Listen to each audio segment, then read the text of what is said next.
welcome to the show, everybody. My guest speaker today is not only a great friend, somebody who I met through Clubhouse, but it's Julie DeLuca Collins, who is a holistic business and life coach. And I'm really excited to have her here because I think she's going to deliver some very, very amazing, valuable information. So without further ado, here's Julie. Welcome, Julie. Hi, Dali. Thank you so much for having me. I'm super excited to be here today. I've been looking forward to this all week. Me too. And in preparation, I have been reading your book and listening to your podcast. Well, thank you so much for doing both. It means the world to me that you do that. Both of those things are labors of love that are really special to my heart. And I think that really shows through both of them, honestly. Yeah, I love it. And you have this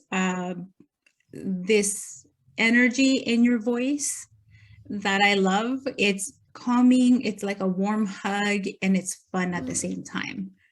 Oh, good. I love that. I love that. So let's dive in and tell our public like who you are. Where are you from? Sure. What do you do? How did you get into this? I always have my brain goes in multiple directions when you say, where are you from? Because my first inclination will always say, I'm from New York, because I consider myself a New Yorker through and through. I was not born in New York. My first time in New York, I was 3 months old.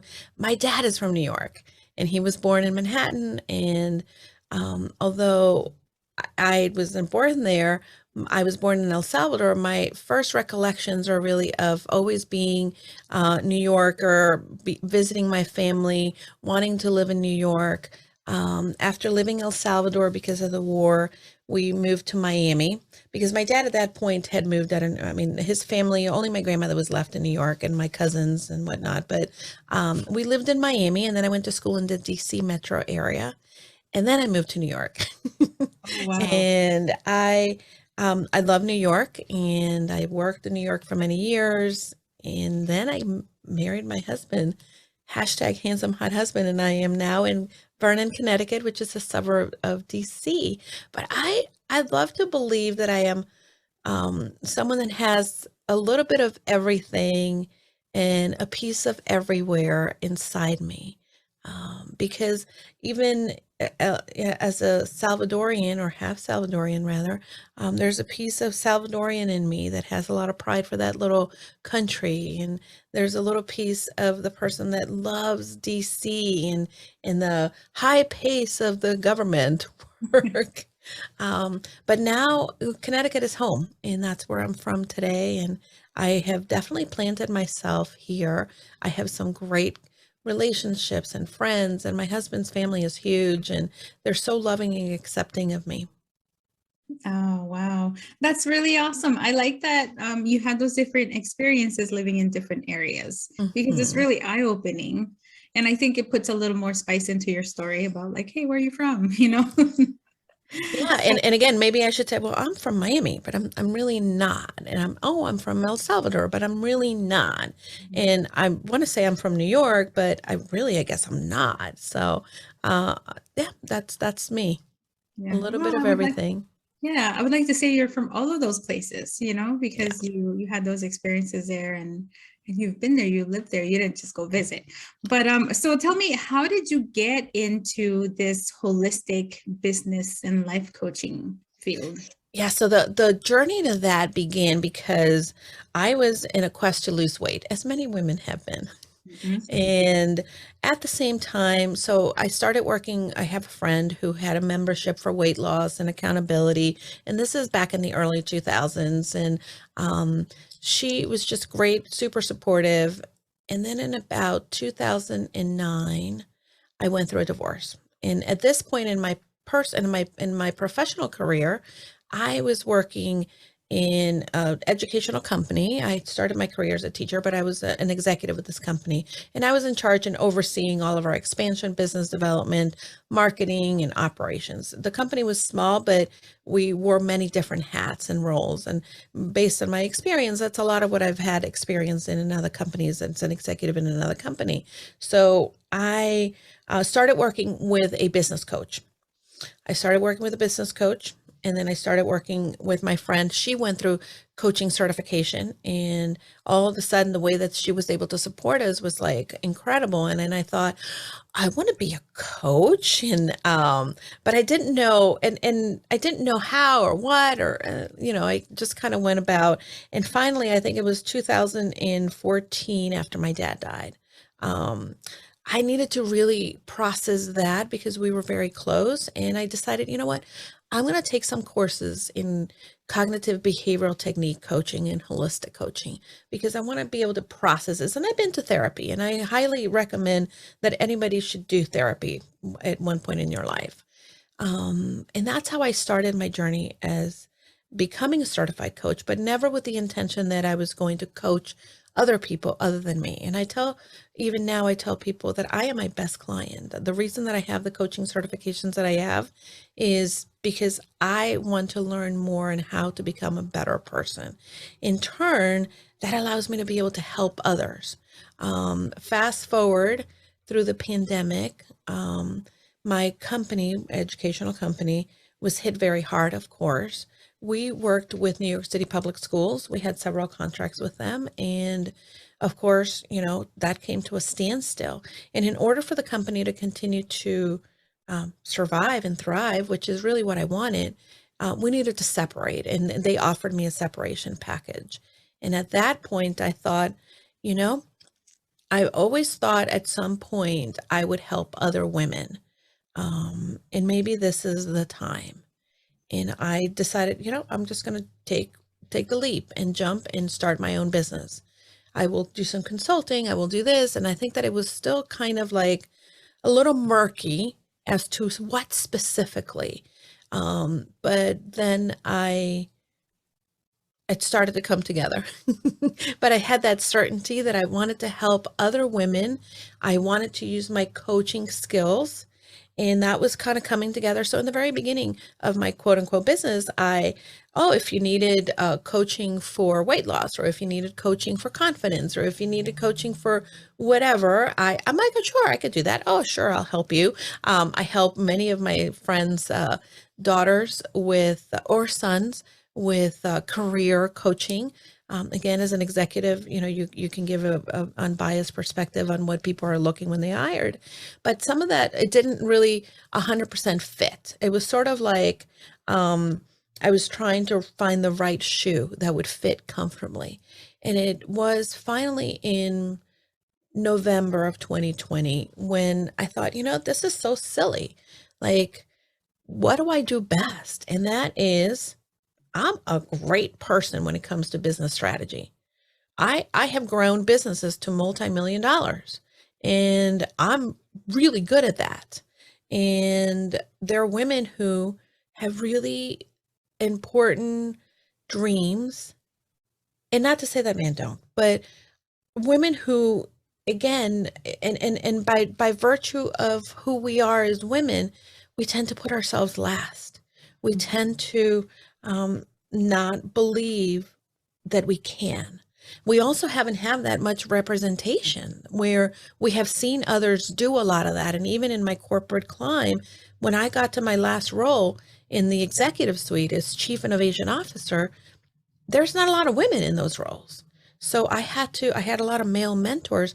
And the one woman who was the CEO of her company, where I worked, really mentored me and helped me. And I wanted to do the same for others. And that's how I coined, well, I didn't invent it, but I decided to call myself a business and life strategy coach. So now I help women build the business they want, using the right tools, creating the right strategies so that they're not overwhelmed, so they don't feel like, oh my God, what should I do next? What should I do this? Because I went through that, right? I don't know, like in the very beginning, no one says this is step 1, step 2, step 3 to build a business. It's a lot of trial and error, and I wanted to alleviate that. And the reason that I think, well, I know I do it differently, is I used my training in cognitive behavioral techniques now in Tiny Habits, because I got that new certification to help women, because I can teach you, anybody can teach you the business part of it, right? You can go to YouTube, you can learn that as well. But working with someone who's going to hold you accountable, who is going to have that belief in you, but also help you with your mindset in your brain and create the right habits is something that's very important. And that's how my business has thrived now, is using all of these skills together. And I want to do the same for others. Wow, that's amazing. And I think it's a lot of people listening could relate to this because a lot of people were laid off or they just decided to pivot in their life and make a big change. And so my listeners might be wondering, well, this is a podcast about parenting. Why is Julie talking about business? And my answer to that is because things that we apply in business can be applied in personal life and it can be extremely effective. And when I was reading your book and I was on your website and, I saw the certification for tiny habits, I thought this is something that can be applied at home.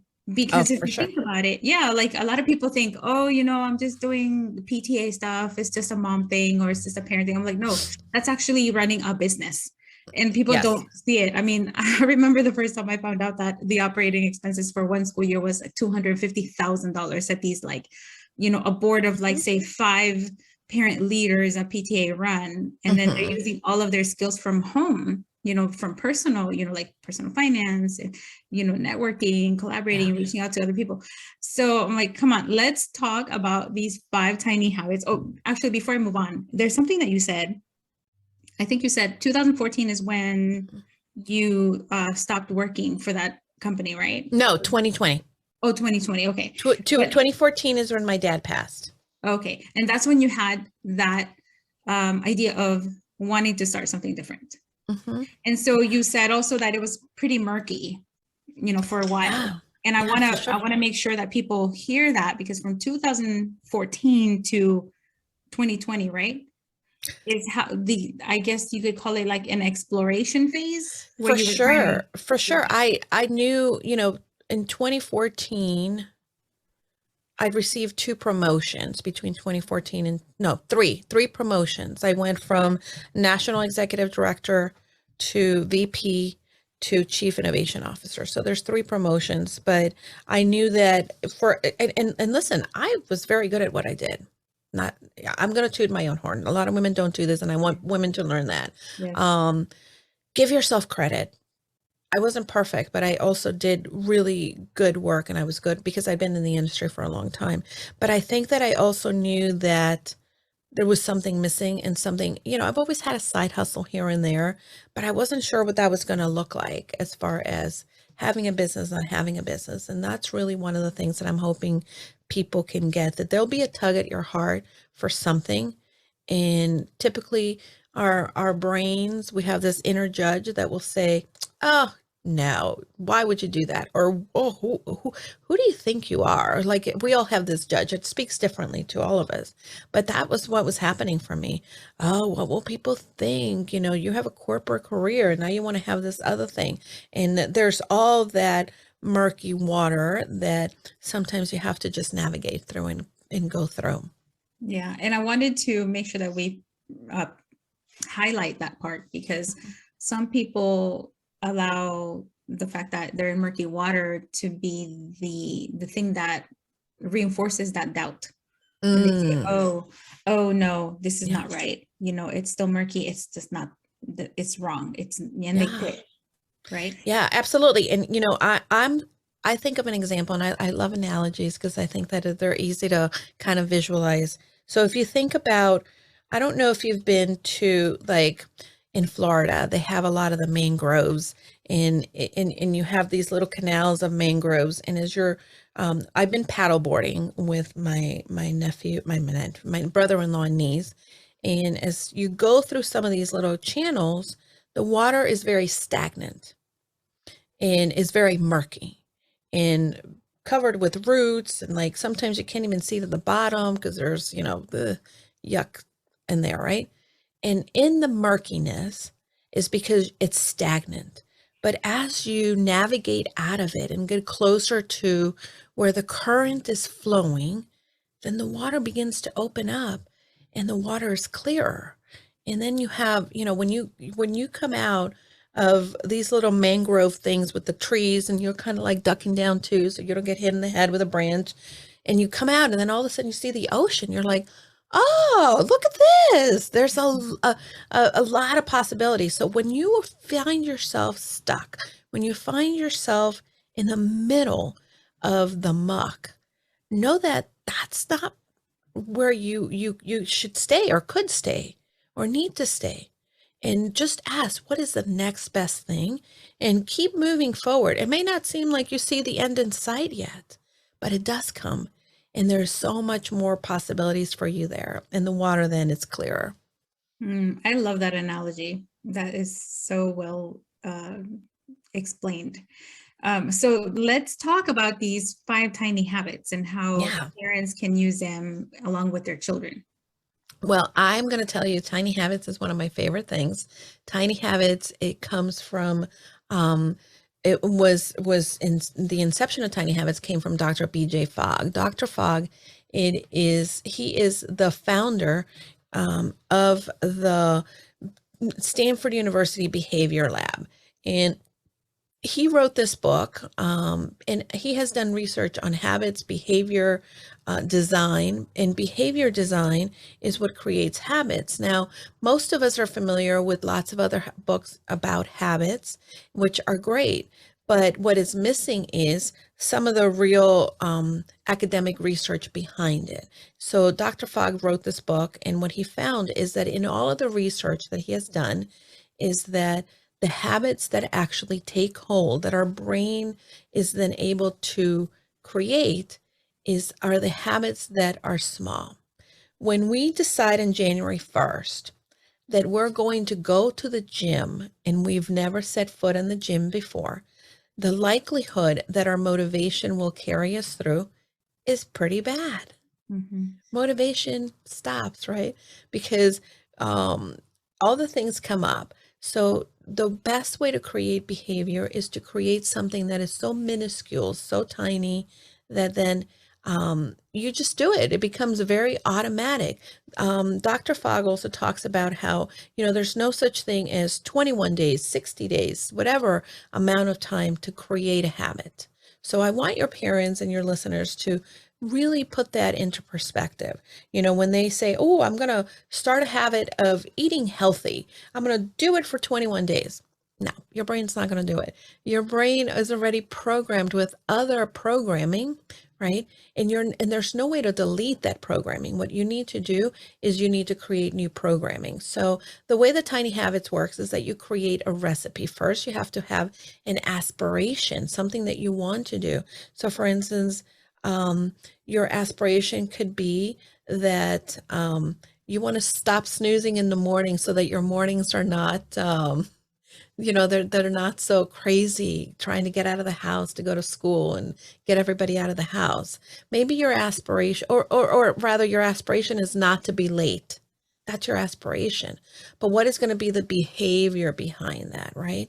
So that's what we design for, is knowing what your aspiration is, and then the design of the habit.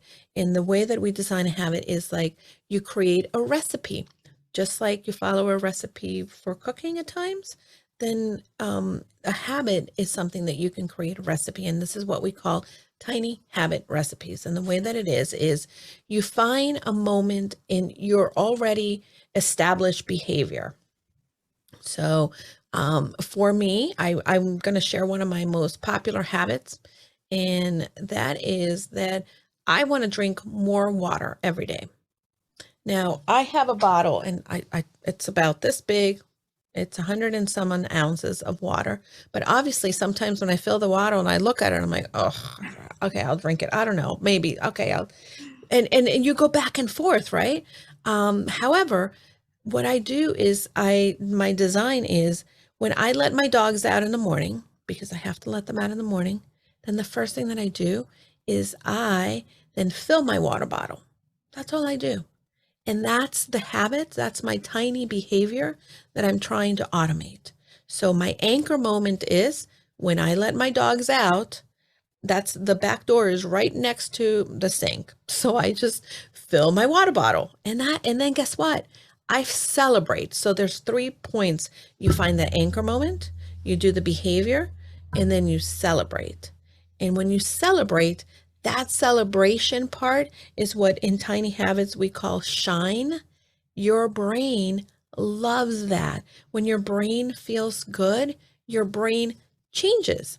So why we do a behavior is not because we're motivated. We'll do a behavior because it's automated. So for parents, there's a lot of different things that you want to go ahead and implement in your life. There's a lot of things that you want to implement with your children.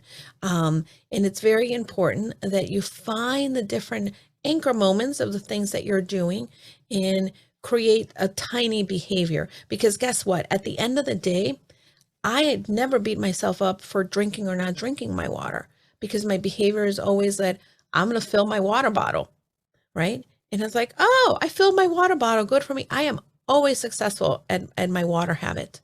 And guess what? Now, when my bottle sits here on my desk, then I create other anchor moments. Like, for instance, after I check email, then I close the app and I drink some water. After I finish a Zoom, I drink some water. So these are my anchor moments again. And throughout the day, I am drinking my water. But all I am doing is setting myself up for actually accomplishing it and feeling good. And then continuing to do that behavior. So there's a lot of things that, for instance, when you're when you're doing work within your children's school, maybe when you get a call from the PTA, you will that's your anchor moment, right? Because they're communicating with you, or you get a memo from school, then maybe you're going to put it in a designated spot, or you're going to take notes on what the conversation was about. And then you'll celebrate that you did that. There's other things too with your children that you can do. But I'm going to let you ask because I know that you want to unpack this. I've shared a lot. Yeah, no, that was really, really great. And, I kind of read something similar like that in that book, Atomic Habits, which was Mhm. hot for a while. And it just, as you're describing all of these things, it takes me back to when I was younger. I had horrible habits. I remember Yeah. I didn't even know how bad they were until I got married and moved in with my husband. And he would always point out, like, you're always leaving the cabinets open or the drawers open, or why can't you find your keys? So I thought that I was just this disorganized person and I was always losing my wallet or my keys. That was like the two biggest things. And then I realized that part of it was the habit itself, that I just had never developed it. My mom was a single mom of 6 and I'm the Mhm. oldest. So Wow. she wasn't there to always be like on top of each of us because she was working, all the time. And that really impacted also how I saw myself and my self-esteem. And that's Yeah. why today I tell my girls, look, you come home, you put your book bag in one place, and that's where it will always be. And now that I'm thinking about it, I'm like, oh, that's a habit, like you walk in, this is, and Mhm. then you do whatever. But the other thing too is also sometimes we lack the systems, like say like an Mhm. organizer or something like that. So for parents who have, say, children who don't get up, like this is one of my children, right? She sets 3 alarms. It drives us all crazy because it starts at an hour and a half before she has to get up. So then we wake up that early when we don't need to. And she hits that snooze button. So how do you overcome that? Because she has the aspiration. The aspiration is to get up, right? So she can make it to school on time. But Yeah. she hits that button on that darn alarm. And I just want to toss it out the window. Yeah, you know what? I'm gonna even go a little step further, but I would say that and I'm speaking from experience because I was a snoozer my whole life. And I will say, growing up, also grew up with a single mom, and how I remember my mom would have the alarm on and we would all snooze. We were like, and then like we would run like bat out of hell, boda pata arriba, right? Like all crazy out of the house, like what? Mhm. But the first thing that and this is something that I typically share with my clients who have littles. The first thing in order to stop snoozing, because this is what I learned, and now I don't use an alarm at all. Um, but you go to bed early. You go to bed earlier because what happens is, you're already in the habit of snoozing. So that's already an ingrained behavior. It's like, and boom, boom. You've already created that neural passageway in your brain. And the second thing is and you don't have to go like an hour earlier. You can just say, if she's going to bed at 10, let's say 10 o'clock, I'm gonna, because that's typical. It's a good time that people tend to, maybe she's going to bed 10 minutes earlier, maybe, and then creating a little bit of a routine. So I actually use my phone, in which I have a little, I set my focus app that comes on my iPhone, and at 9:30, my phone says, hey, it's time for bed soon. And then I know that I need to start winding down, because your brain does take time to wind down. The other thing too is, I also started using, rather than an alarm, I added a song to my alarm. Because sometimes you're being jarred awake by this like noise, like, what's going on? So that can be another way that, rather than her having like that wah, wah, or ding or whatever, that there's a song that she likes waking up to, because then your brain is going to feel good. The other thing that I'm going to recommend is, and this is, in Tiny Habit World, this is our favorite habit. Dr. Fogg, this is his favorite habit. I would say 99.9% of all Tiny Habits coaches use this. It's called the Maui habit. And the Maui habit is, when my alarm goes off in the morning, I put one foot in the ground and I say, it's going to be a great day. And then all of a sudden, so your alarm goes off, that's your anchor moment. And rather than, moving your hand over to shut it down, you put your foot in the floor and you say, it's going to be a great day. And then you celebrate. Woohoo, right? And celebration doesn't have to be like a big thing. You can just smile at yourself, give yourself a high five or a thumbs up, or just, I like to do my little shoulders. And I will tell you, there's some mornings when I wake up, I'm not using an alarm anymore, but when I wake up, be tired, and I just put one foot in the ground, like, oh, it's going to be a great day, boys, because I talk to my dogs all the time. And then I celebrate it. And all of a sudden it's like, oh, yeah, okay, it's time to get up, right? And it's giving me that to kind of keep going. That would be one of the first things that I recommend. But I know that the snoozing comes from the time that you're really getting of sleep. And I have been famous for the majority of my life. I always say that I'm a night person. I'm better at night, possibly, but also you also have your circadian record, circadian rhythm is off too. And that we don't realize that it's happening. So the other thing too is, in the morning, my husband leaves for work really early, Dali. So one of the things that he does that helps me get up is, when he leaves, he opens the window so the sun comes up. So that automatically also wakes me up, which is very important. We don't realize that. And I stand at my window. I'm very lucky. I have an east facing window in our bedroom on the second floor. So if it's a sunny day and I get up right out of my bed, I'm in front of the window, and I'm able to get some of those sun rays and take a deep breath, and then you're more centered in that moment. These are great tips. So we're always looking for that anchor, right? And you said create that recipe of how you're going to implement that tiny habit. Yeah. And then we're going to celebrate it, even if it's just by doing a little jiggle dance or anything like that. Something, so it doesn't have to be huge. Yeah, like think about it when you ball up a piece of trash and you throw it in the garbage can to make a dunk, and then you do it and you're like, woohoo, go me, right? You feel really good. That's the tiny habit kind of celebration you want to create. Yeah, and that's very achievable for everyone, even little kids. Yeah, I love that, because sometimes when you think of, okay, you have to create this habit and you have like all these steps, then you're discouraged just looking at the darn list. Mm-hmm. And especially in today's society where we have so much going on.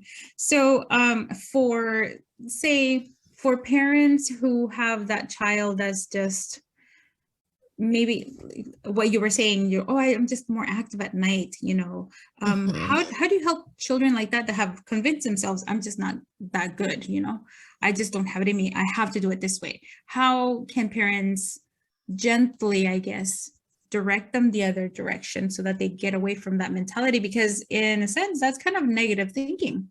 Yeah, for sure. And I think that this goes back to a little bit of what a lot of us do.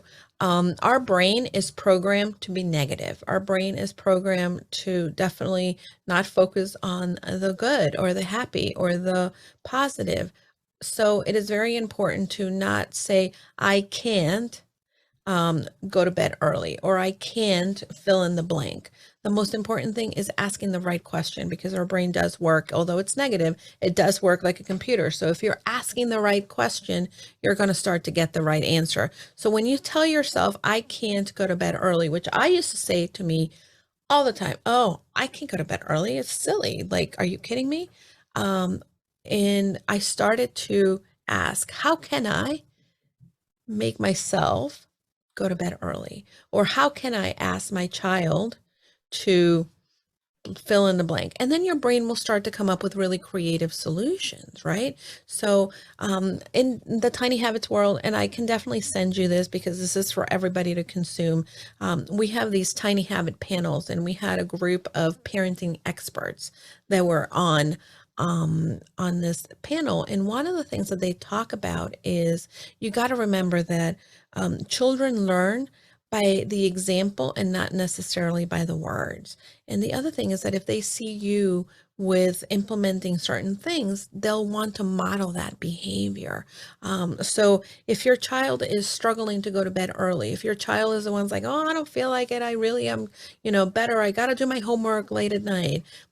There's nothing wrong with that if they're, working, but if you see that in the morning they're tired, then what is it that you can do? What can I do, right? So maybe electronics are, put in a basket at a certain time. So that, because that the blue light from the electronics also keeps our brain very active. So maybe that's why we can't go to bed as early. I started putting my phone, and I don't love this, and I don't do it all the time, but I can tell you that if I go to bed and then I scroll TikTok for a while, I have a harder time falling asleep. Whereas if I go to bed and then I read for a little bit and I just sit in bed and I wind down for a good half hour or so, and then I turn off the light, then I fall asleep, and I fall asleep in a deeper way. So it's very interesting, all this brain research that comes up. But we are so programmed. We wake up in the morning, we reach for the phone. We go to bed at night, that's the last thing that we're looking at. So, my sister in Miami, she actually, which I'm so proud of her because she does this. She leaves her phone in the kitchen charging. She doesn't take it into the bedroom. Wow. And I'm trying to build that habit because it's a problem. And I mean, I'm pretty good yeah. with trying to ignore it. I put it face down, but I Hmm. know sometimes I'm like, let me reach, and I want to watch those little puppy reels right I now. know, right? I mean, and they are designed to give us that little shot of dopamine that our brain likes. So of course we're going to like it. But it's very important, like for instance, if you say, every time I go to bed, I will put my phone across the room, right? Every time I walk into the bedroom, I will put my phone. This is your recipe. Walk into the bedroom, I will put my phone across the room from the bed, and I will celebrate that. It's so tiny, right? It's so small. And every time I get into bed, I will read a page of the book that I'm working on. And then you celebrate that. And guess what? Sometimes you're going to read more than a page. And that's the beauty of Tiny Habit, that sometimes you'll read a chapter, sometimes you'll read 2 pages, sometimes you just read the 1 page. But it's all celebrating what you're accomplishing and seeing, the glass half full rather than half empty. So what about the parents who are asking, well, how long do I need to keep this up so that it sticks? Because earlier you mentioned, some people say 21 days or whatever amount of days. So what would you say to them? The more that you celebrate, the more that you will see the habit becoming automatic. I think that your goal should not be, I need to hit the habit for X amount of days so I can ingrain it. You need to hit the celebration so that your brain likes to do that and then automates that. That's what you should be going for. And really, it varies. Anywhere a habit can be ingrained in 3 days, or it could be years, but it really depends on how strong your aspiration is as well. Because if you're trying to set a habit for something you really don't want to do, it's going to become harder for you to do it. If you're just doing it because, oh, I should, right? So for instance, I should lose weight. Of course, I should be at a healthier weight, but I'm not that motivated, and that's not, I don't let my weight stop me from doing a lot of the things that I want to do in my life, right? But I do want to feel better. I do want to have my joints not hurt. So it is easier to set up a habit when you have the right aspiration. The other thing too, when it comes to the habit creation, is that you have to have what we call an anchor moment. And a lot of times people create an anchor moment that may be vague and not very specific, and then you forget to do the behavior because the anchor moment wasn't that clear. So if I said, hey, when I come downstairs and I'm going to drink water, that's a very vague, because I can come downstairs and what is it? I can go wash my hands, I can go to the bathroom, but what I'm always going to do is let the dogs out. So if I attach the behavior of filling my water bottle to letting the dogs out, that is a very specific anchor moment. That's really good to know. So I was thinking about that. How do you make sure that you use that specific anchor moment Yeah, to absolutely. trigger? Yeah.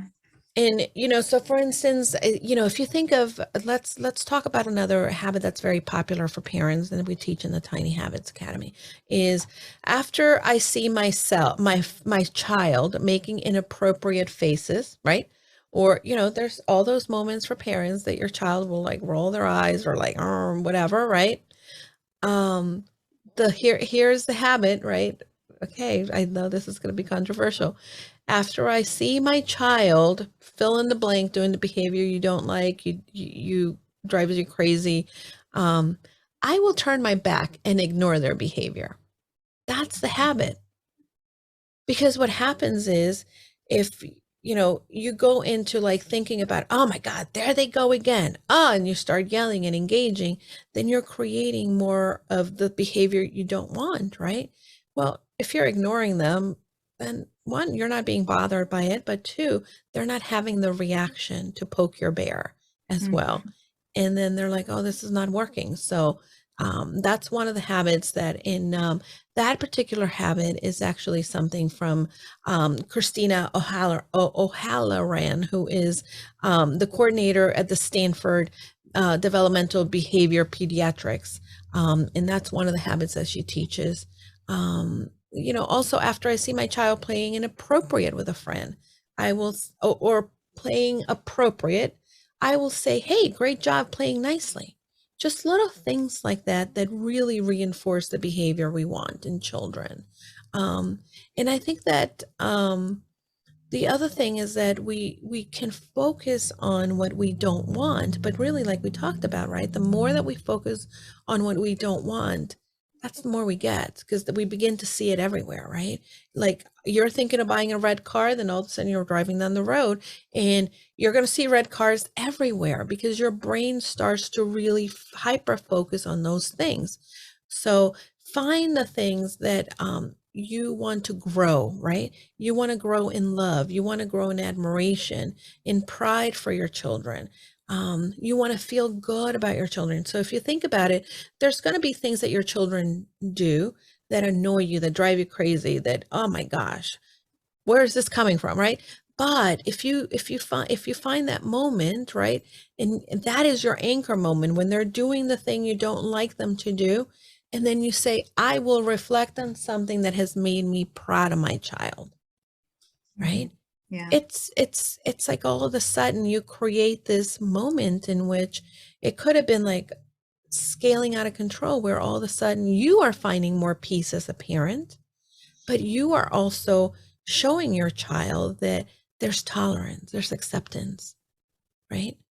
And you're Yeah. giving them the grace that sometimes we all need when we are not behaving the way we should. Yeah. Yeah. I love this because it's very doable for both parent and child. Um, Absolutely. yeah. And one thing that you said, like the controversial turn around and ignore, I completely agree with that. With some children, you have to, because not everybody's the same, right? And Right. it's one of the things that I teach in bullying, that the bully is always trying to get a reaction out of you. And while that situation is not a bullying situation, Hmm. it's still, children sometimes want a certain reaction from their parents. I like that one. Yeah. So Yeah. let me pivot a little bit and talk about your book before we wrap it up, Sure. because I feel like this book is super valuable and I love the whole color, Thank you.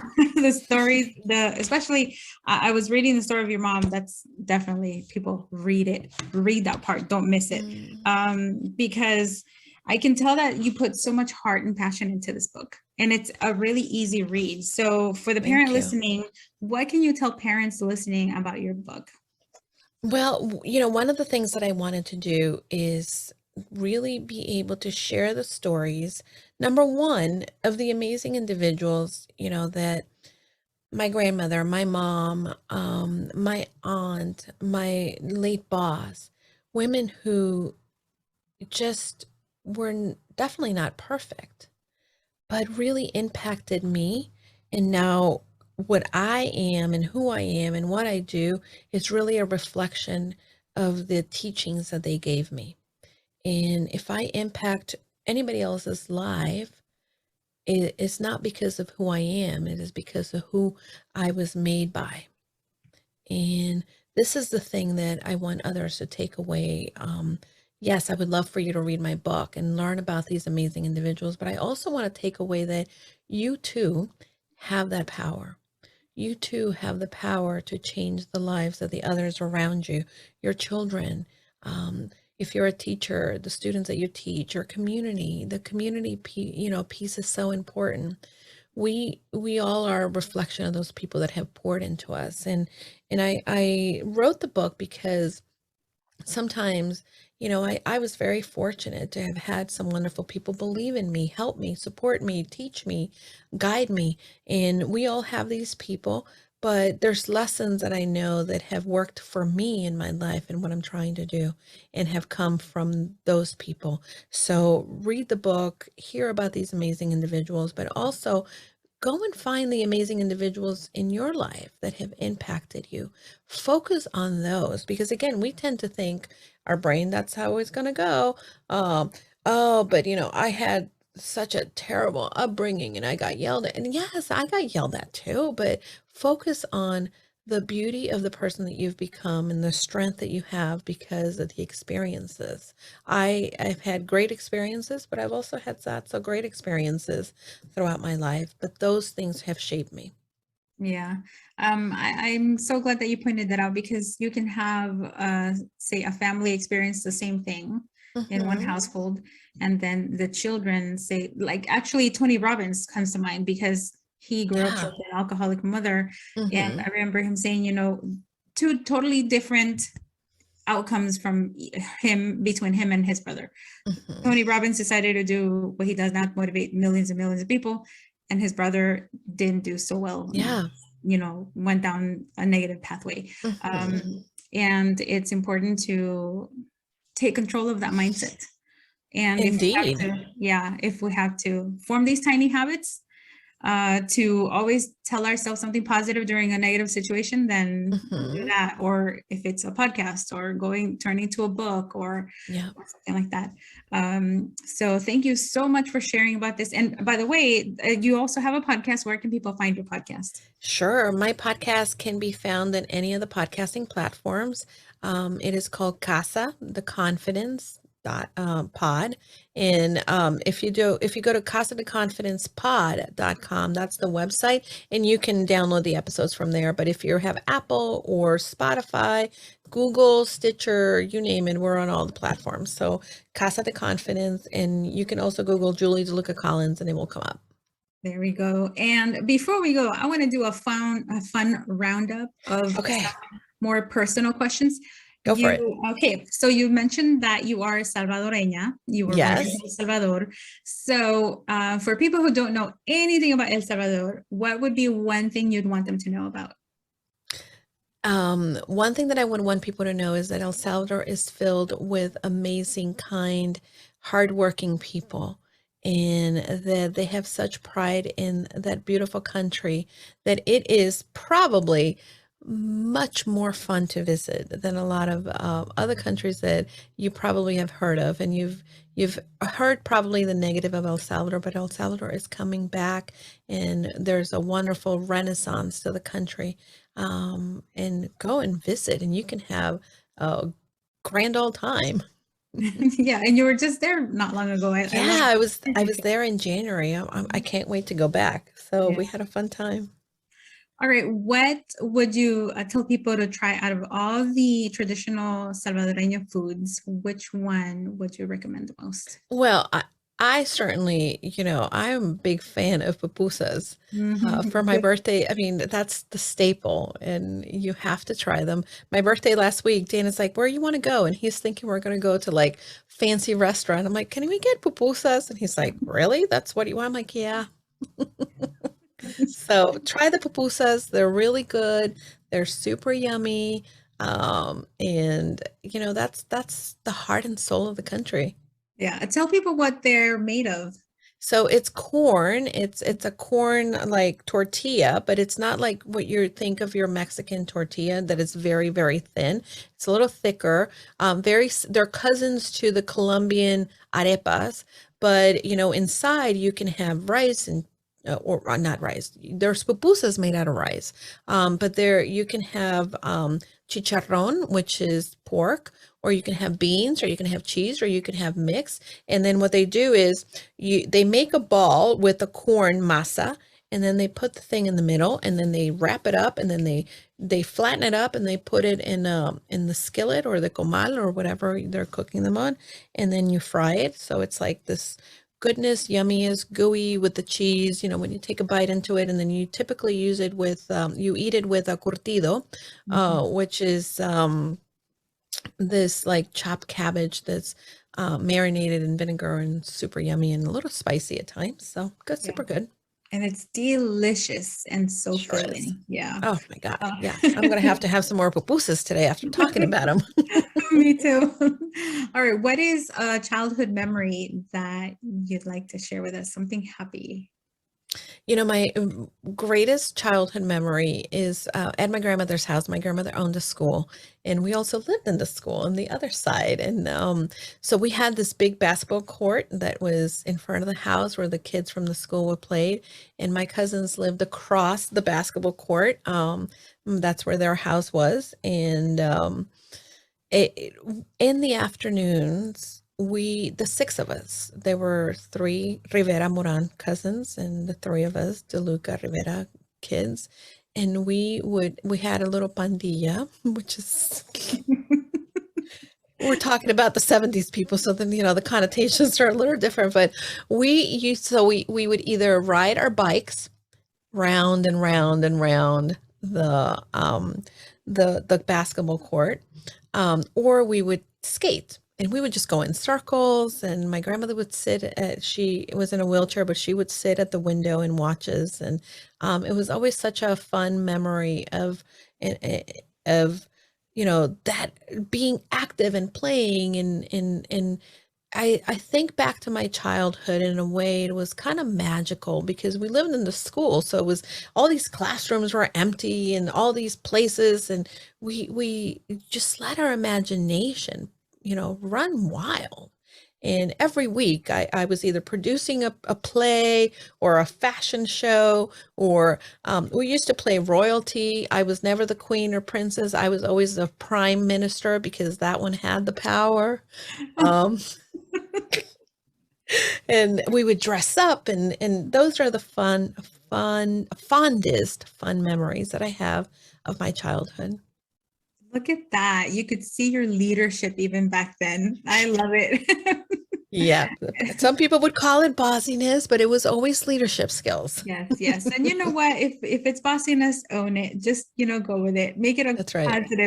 positive connotation. And lastly, if you could tell little Julie of, say, 10 years old, anything, what would you say to her? Oh my God, Julie, at 10 years old, you are just where you need to be, and you are becoming the person that you are meant to become by just the things that you're doing today. And I'm proud of you at 10. Oh, I love that. Julie, it has been so wonderful speaking with you. Thank you so much for making time to come and talk to my parents listening. And, we're here to support you. So if you have anything else, any events, anything that we should know of, go ahead and let us know now. Yeah. Well, thank you so much, Dali. It is an honor to be here. I love speaking to other podcasters. And if anybody is interested in really growing their business and taking it to the next level, feel free to, contact me, even if I'm not the right coach for you. I am happy to share my resources or give you some feedback and maybe something that you're trying to build.